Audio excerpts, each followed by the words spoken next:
বান্দা তুমি পাহাড় পরিমাণ পাপ করেছো, তোমার পাপের একটা সীমানা আছে, সংখ্যা আছে। আল্লাহ বলেন লা তাকনাতু মির রাহমাতিল্লাহ, আমি আল্লাহর রহমত থেকে নিরাশ হয়ো না। আমি আল্লাহর রহমতের কোনো সীমানা নাই, সংখ্যা নাই। বান্দা তুমি যদি আমি আল্লাহর দিকে আগায় আসো, মান আতানি ইয়ামশি আতাইতুহু হারওয়ালা। বান্দা তুমি আমি আল্লাহ পাওয়ার জন্য, আল্লাহর দিদারের আশায়, জাহান্নাম থেকে মুক্তির আশায়, বান্দা তুমি যদি তোমার ঘর থেকে এক কদম সামনে আগায় যাও, আল্লাহ পাক রব্বুল আলামিন হাদিসে কুরসির মধ্যে জানায় দেয়, বান্দা তুমি যখন এক কদম সামনে আগাও, আমি আল্লাহর রহমত তোমার পিছনে 2 কদম আগায় যায়।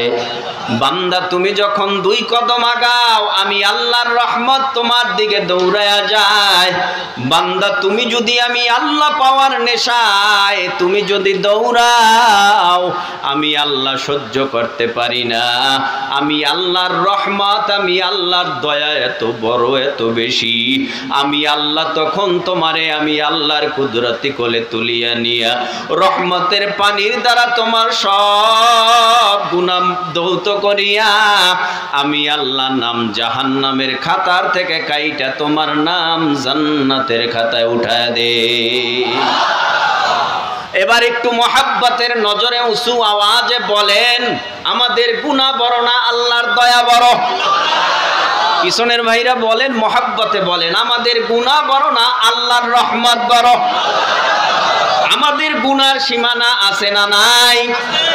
আল্লাহর রহমতেরও সীমানা আছে। হ্যাঁ, আমাদের পাপের সীমানা আছে না নাই? আল্লাহর রহমতের সীমানা আছে। আমাদের অন্যায় এত পরিমাণ হয়, মানুষ অনেক সময় অনেককে বলে, তুমি এত বড় পাপ করেছো, অন্যায় করেছো, তোমার কারণে গজব নেমে আসতে পারে। এমনও মানুষকে মানুষ বলে, তোর মতো অপরাধী আর কেউ নাই, তোর মতো খারাপ পৃথিবীতে আর কেউ নাই। যখন কোনো মানুষকে কোনো মানুষ এইভাবে জানায়, তুই বড় অপরাধী, তুই বড় অন্যায়কারী, আল্লাহ কয়, শোন, আমি আল্লাহ পাক রব্বুল আলামিনের রহমত থেকে বান্দা নিরাশ হবি না। আমি আল্লাহর রহমতের কোনো সীমানা নাই, সংখ্যা নাই। আমি আল্লাহর কাছে যদি আত্মসমর্পণ করো, তোমার জীবনের সব গুনাহ খাতা মাফ করে দিব। তুমি সাগরের পানি ফেনা পরিমাণ পাপ করেছ, বান্দা তুমি পাহাড় পরিমাণ পাপ করেছ। তোমার পাপের একটা সীমানা আছে, সংখ্যা আছে। আল্লাহ বলেন লা তাকনাতু মির রাহমাতিল্লাহ, আমি আল্লাহর রহমত থেকে নিরাশ হয়ো না। আমি আল্লাহর রহমতের কোনো সীমানা নাই, সংখ্যা নাই।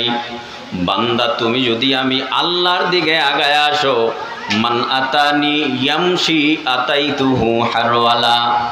বান্দা তুমি আমি আল্লাহ পাওয়ার জন্য, আল্লাহর দিদারের আশায়, জাহান্নাম থেকে মুক্তির আশায়, বান্দা তুমি যদি তোমার ঘর থেকে